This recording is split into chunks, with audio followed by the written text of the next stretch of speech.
If the faint moonlight filtering through the windows anything to go by, only a few hours have passed since you awoke in that creepy room. In front of you sits a flickering candle and the cracked diary. The room's door is still firmly shut, leaving you with no choice but to try to make some sense of the cryptic clues left for you. What will you choose? The diary or the door? Will you ask the spirit haunting the room for more information, or take a stab in the dark and guess what happened here? Your decision determines your fate. Pick wisely.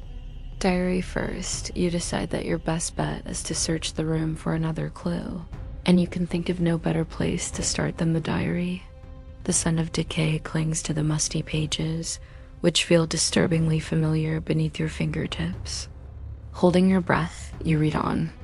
Every entry is dated, and each new page brings you closer to the present day. They speak of strange occurrences, unsettling dreams, and a growing dread that permeates the house, culminating in this chilling entry from today. The bell tolled 3 times this morning. Who else heard it?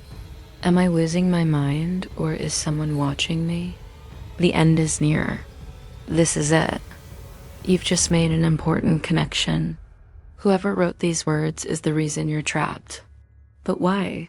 The diary offers no answers, only questions and fear. But wait, you notice something. One entry is missing, ripped clean from the book. You turn it over, desperate to find the missing piece of the puzzle. On the other side, hidden between the brittle pages, you find a small, folded sheet of paper. It's a sketch of the house you're in, with rooms marked in different colors. As you shift the paper towards the light, you realize that the colors represent the phases of the moon. A full moon shines brightly in one room, while a crescent is scrawled in another. Then it hits you.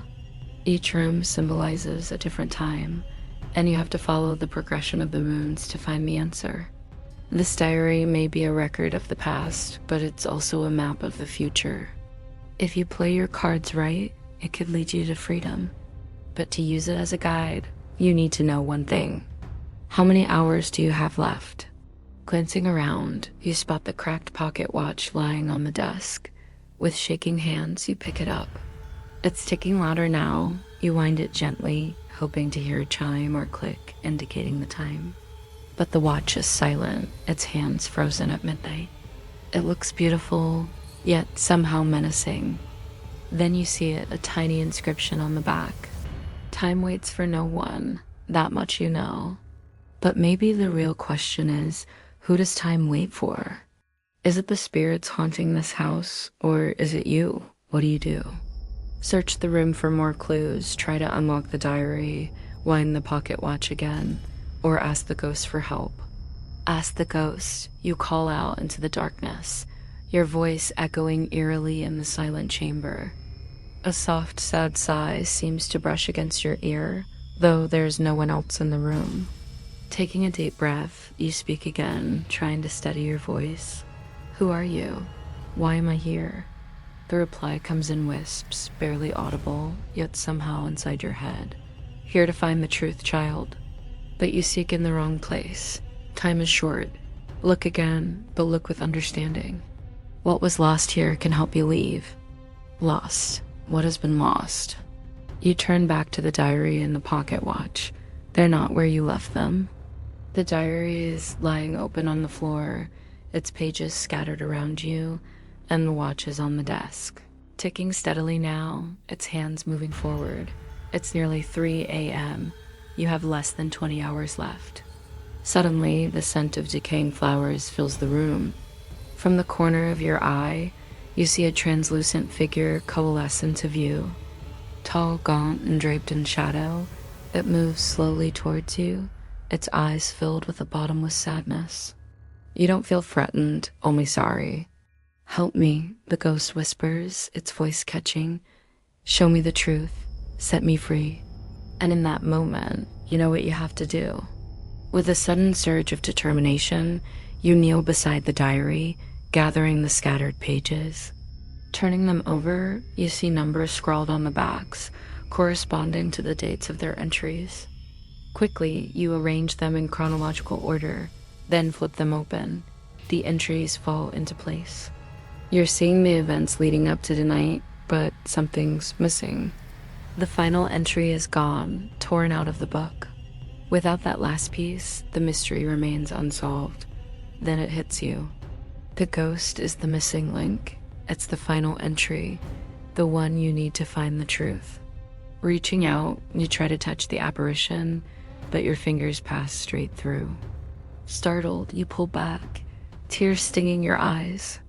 All this time you've been searching for answers, but maybe the real mystery is the ghost's unfinished business. To free it and perhaps earn your own freedom, you need to do one thing. Remember what it's forgotten. You have just enough time. With a deep breath, you close your eyes and reach out again, willing the ghost to trust you. As the spirit approaches, you focus on its sad eyes, whispering soothingly. Slowly, memories begin to flood back. You see a young girl playing in a garden, laughing, carefree. Then a shadow falls over her. A man with cruel eyes strikes her down. Betrayal, fear, then darkness. The ghost screams, its form flickering wildly. As it fades away, you hear its final words, "Thank you. Now I can finally rest." The diary flutters to the ground as the room begins to glow with an ethereal light. When it's gone, you see the final entry in the diary, a chilling confession.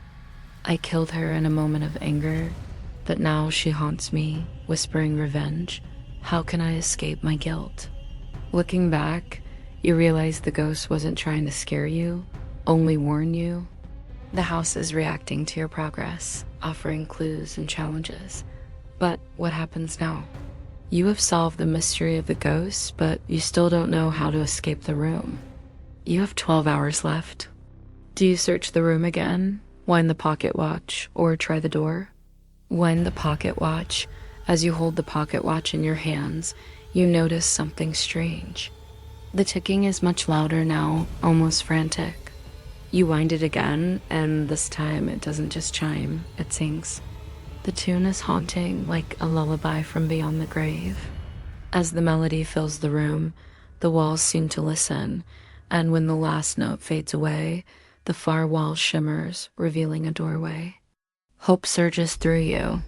You step through, eager to see what lies beyond, but the hallway is dark, the walls closing in. Panic rises as you realize you're not alone. Footsteps echo ahead, and a presence watches you from the shadows. You're being stalked, hunted. The air grows colder, and you feel a hand on your shoulder, bony, icy fingers digging into your skin. You spin around, but there's no one there. Only the darkness and the distant sound of footsteps draw near. You have a choice. Turn and face your pursuer, run down the hall, or hide behind one of the coffins lining the walls. Your 12 hours are dwindling. What will you do? Face your captor, run, or hide? This is the end of part 1. Thank you so much for watching. Please stay tuned for part 2.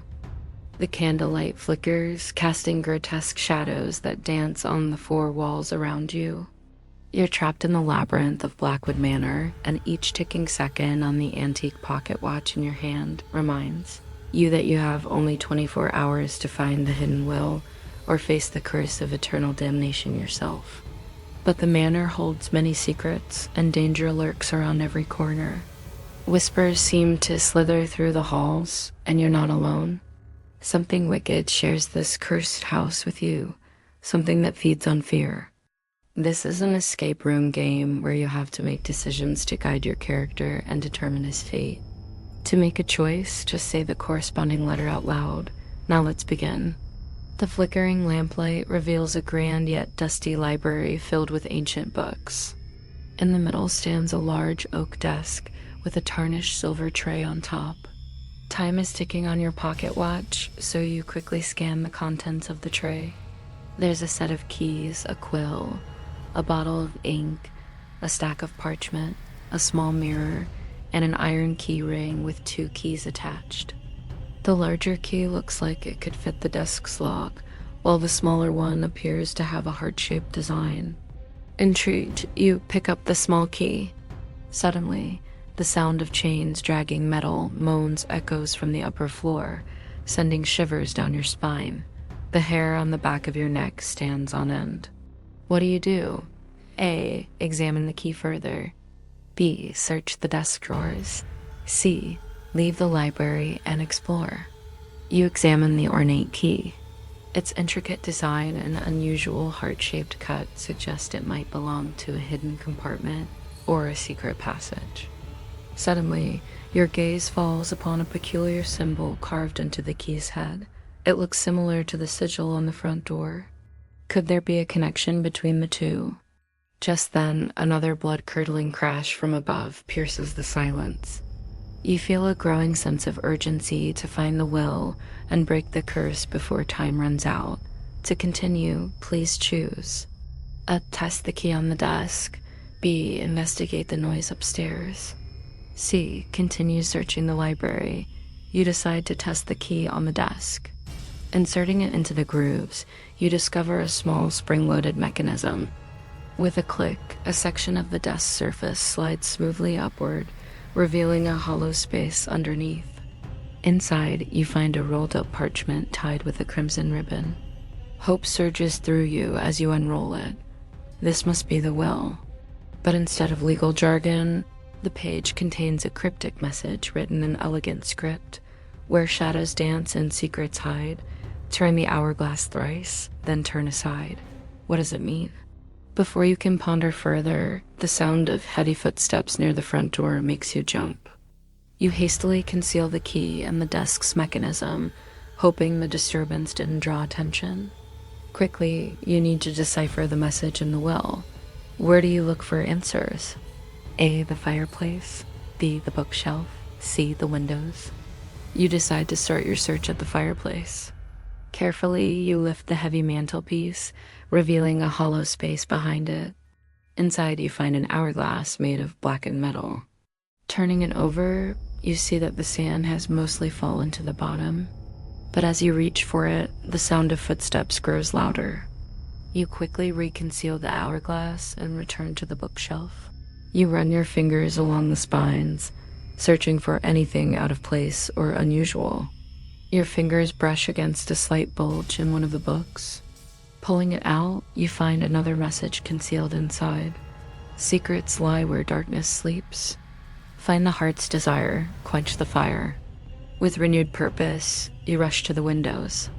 As you part the heavy curtains, you see a heart-shaped stained glass window in the garden below. Could this be the heart's desire? You look back. The book mentions quenching the fire. Perhaps you need to extinguish something to make the next clue appear. What do? A. Investigate the stained glass window. B. Return to the fireplace. C. Search the remaining bookshelves. You rush back to the fireplace and examine the hourglass more closely. Placing it on the hearth, you realize that to turn it thrice, you must fill it with sand from the floor.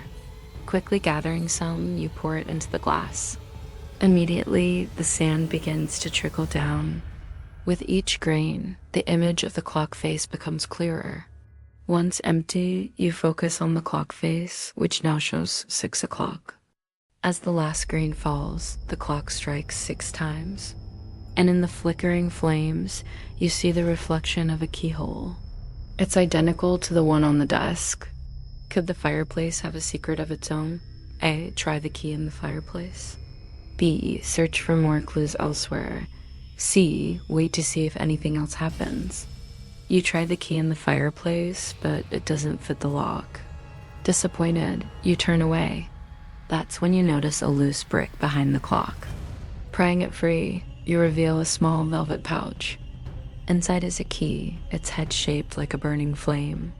It matches the description from the will. With newfound hope, you hurry to the desk, insert the key, and turn it. The desk drawer slides open.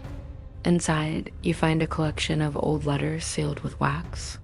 They appear to be love letters from Eleanor Wraith to her late husband, Thomas Blackwood.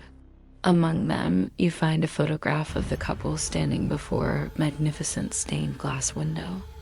It's the same window you saw outside. The letters speak of their undying love and a secret they shared, something precious hidden within the house for safekeeping. Hope rekindled, you race to the window. But how do you access the stained glass window? Look for a way to break the window. B. Search the room for another entrance. C. Return to the letters for more clues. You go back to the letters and reread them carefully. One phrase catches your eye: our love story, a tale of devotion, forever bound by our vows and the cherished token. The mention of cherished tokens sparks a memory. In the photo, Thomas wears a ring on his left hand, a band of interwoven gold with a distinctive gemstone in the center. It looks similar to the brooch you found earlier, but they must have been a set. If you can find the ring, perhaps it holds the key to opening the stained glass window. What do? A. Examine Thomas's ring closely. B. Search the room for the ring.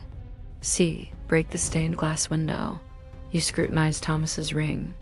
The setting is intricate, resembling a miniature fireplace with the stone representing the flame. Then you notice a tiny inscription on the band. Open me with love's embrace. How should you proceed? A. Try to remove the stone.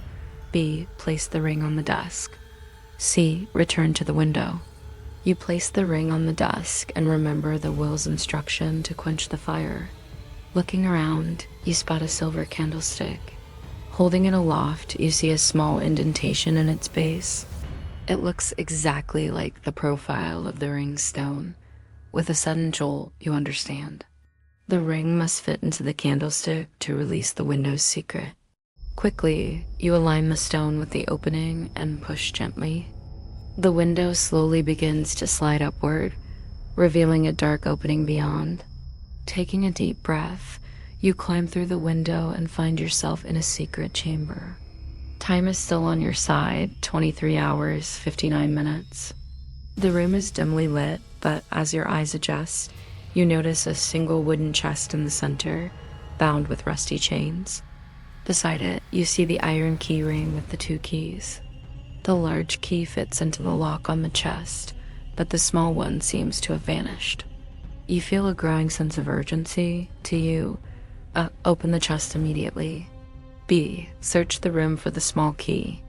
C. Leave the chest and explore the room. You leave the chest momentarily to search the room. Your eyes land on a painting hanging askew, revealing a small hole in the wall behind it.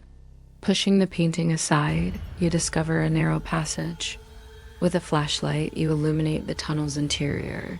It's pitch black and dank, barely wide enough for you to crawl through. The air grows colder as you inch forward. What do? Crawl through the passage. B. Return to the chest. C. Search for another exit. You decide to brave the passage. As you crawl, the oppressive darkness presses in on you. The tunnel seems to stretch endlessly, but after what feels like an eternity, it opens into a small chamber. Gasping for breath, you rise to your knees. Your flashlight reveals a solitary figure slumped against the wall, bound and gagged. Is it a fellow trapped soul or something more sinister? As you approach cautiously, you hear a voice whisper in your ear, "Don't trust the diary, it lies." You recoil in shock and surprise. The voice continues, "Heed my warning, lest you suffer my fate, consumed by darkness, sealed by hate." Startled, you drop your flashlight, plunging the room into darkness. When you look back, the figure is gone. You feel a sudden sense of dread. This is a horror anthology series presented by a well-known brand. Today's story is called The Two Truths and was written by an author. Rain lashed against the windows. Wind keened like a lost spirit. Somewhere inside the old Victorian mansion, a clock chimed twice, echoing through cavernous halls.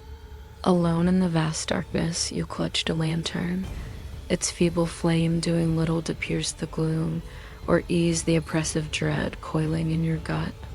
You shivered, pulling the collar of your coat tighter around your neck as you ventured deeper into the shadowy labyrinth. The scent of damp wood and mildew hung heavy in the air, mingling with something else, something metallic and faintly nauseating, like old blood. Your quest began 2 weeks ago when you discovered the mansion's front door unlocked and ajar. Curiosity piqued, you stepped inside, only to find yourself instantly trapped. Each room you entered seemed to shift and change, the very walls conspiring to disorient and confuse you.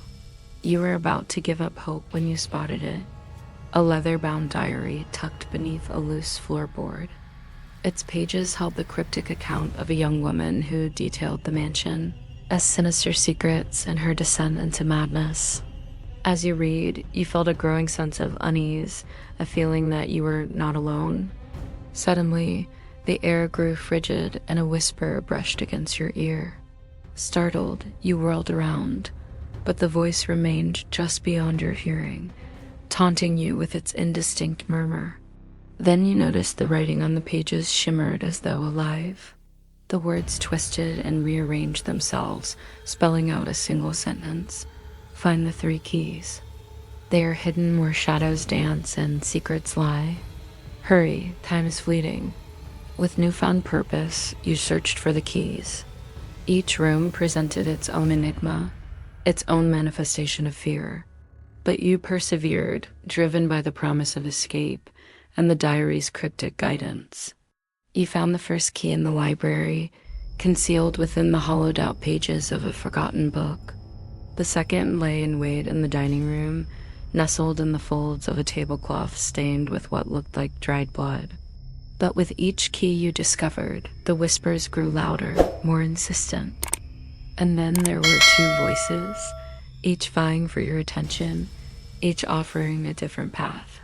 One urged you forward, promising freedom. The other warned of danger, urging you to flee. Now, armed with both keys, you stood before the 3rd key's hiding place, unsure of which voice to follow. As you hesitated, the air thickened, the whispers fading into an ominous silence.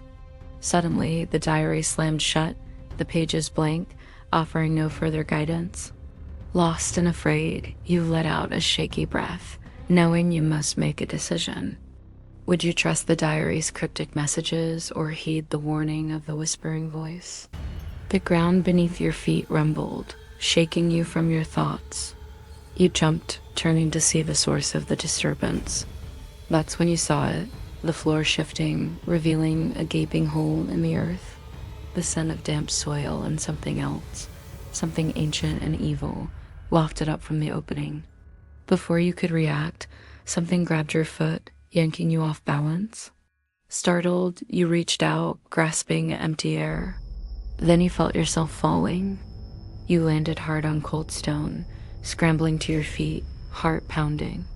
You realized you were in a subterranean chamber, the air thick with the stench of decay. A single lantern illuminated a stone sarcophagus in the center of the room, its surface etched with grotesque figures that seemed to writhe and twist in the flickering light. As you approached, the whispers returned, swirling around you, growing louder. Beware the sleeper, they hissed. Do not awaken the evil that lies within. You hesitated, fear gnawing at your resolve. The diary had led you here, but it offered no explanation. What secrets did this place hold? And why had it remained hidden for so long? Then you noticed a small hole near the base of the sarcophagus. Reaching inside, you felt something smooth and cold. Pulling it out, you saw it was a key, tarnished and covered in grime. As you turned it over in your hands, the whispers intensified, urging you to use it to unlock the sarcophagus. But a part of you, a small, frightened voice, begged you to resist. Why had the diary brought you here? And what would happen if you obeyed its final instruction? You stood before the colossal iron gates at the end of the tunnel, their rusted hinges groaning as you pushed them open. Beyond lay a courtyard, a scene of manicured gardens and sparkling fountains. Birds sang merrily, children laughed. It was a picture of idyllic tranquility, a stark contrast to the oppressive darkness that had enveloped you moments before. Relief washed over you. Perhaps you were indeed free. But as you took a step out of the tunnel, the ground beneath your feet gave way. You stumbled, bracing yourself against the cool stone wall as the earth rumbled. The idyllic scene shifted, the laughter turning to screams, the birdsong to cacophony. The once manicured gardens became a tangled mess of thorns and weeds, the fountains spewing not water but blood. The playful smiles of the children twisted into cruel sneers, their innocent games replaced by sinister rituals, their laughter echoing with dark amusement. You were caught in a nightmare, surrounded by grotesque mockery of all that was pure and joyful. Panic rising within you, you searched for an escape, for a way to undo the transformation, but found none. The gateway behind you shimmered and vanished, leaving you trapped in this twisted reflection of reality. You tried to call out, but your voice caught in your throat, fear paralyzing you in place. The whispers swirled around you, mocking, gleeful. Then you heard it, a soft, sweet melody carried on the wind. It beckoned, promising solace, offering a distraction from the chaos. And that's when you saw her standing amidst the carnage, a vision of ethereal beauty in a world of grotesque mockery. Her voice, a siren's call, drew you toward her. As you approached, you saw the diary lying at her feet, its pages fluttering gently in the breeze. With a mix of hope and trepidation, you reached out to retrieve it, hoping it might offer some explanation, some way out of this nightmare. And that's when she spoke. Her voice, a symphony of sorrow and longing, cut through the chaos like a shard of glass. "Help me," she whispered, her eyes pools of infinite sadness. "Set me free." Her words stirred something within you, a surge of empathy, a desire to alleviate her suffering. You wanted to help her, but how? Suddenly, the melody ceased, replaced by an eerie silence. The girl's form flickered, the edges of her being blurring as if she were fading away. Panic seized you. You didn't want her to vanish. You wanted to understand. "Who are you?" you asked, your voice hoarse with emotion. As she gazed into the distance, a haunted look on her face, she whispered, "I am the second. My time is almost up. If you can find the truth, I might be able to rest." Her words hung in the air, laden with cryptic meaning. You knew you were on the brink of uncovering a profound secret, but what exactly did it mean? And then, as quickly as she had appeared, she was gone, leaving you in the midst of the twisted nightmare with nothing but questions and the dwindling amount of time. The whispers grew louder, more urgent. They seemed to be guiding you, urging you forward. The diary lay open at her feet, its pages rustling, offering a silent invitation. You knew you had to keep going. The second had vanished, but her words echoed in your mind. To find the truth. As you ventured deeper into the heart of this macabre realm, you felt a growing sense of foreboding. The whispers intensified, weaving tales of sorrow and despair. With each step, the darkness seemed to press closer, threatening to consume you. You pressed on, the diary your only companion, navigating a labyrinth of anguish and loss. In the depths of this sorrowful realm, you encountered fragments of stories, glimpses of lives cut short by tragedy and despair. Each encounter chipped away at your sanity, blurring the line between reality and nightmare. The diary became your lifeline, its words the only semblance of order in a world gone mad. Then, in a moment of clarity, you realized the truth. The diary was not just a guide, it was a prisoner. It had been holding these stories, these fragments of souls, for who knows how long. The key was to set them free. With renewed purpose, you began to recite the stories, giving voice to the voiceless. As you spoke, the darkness seemed to lift slightly, replaced by a faint glimmer of light. The fragments, touched by your empathy, began to fade away, finding peace in the telling. But as you neared the end of the diary, the darkness surged back, threatening to engulf you completely. You could feel the presence of the second growing stronger, her sorrow pressing down on you like a physical weight. You stumbled, fear gripping your heart as you realized the true extent of what you had unleashed. The second was not just a victim, she was a conduit, a vessel for all the pain and despair you had set in motion.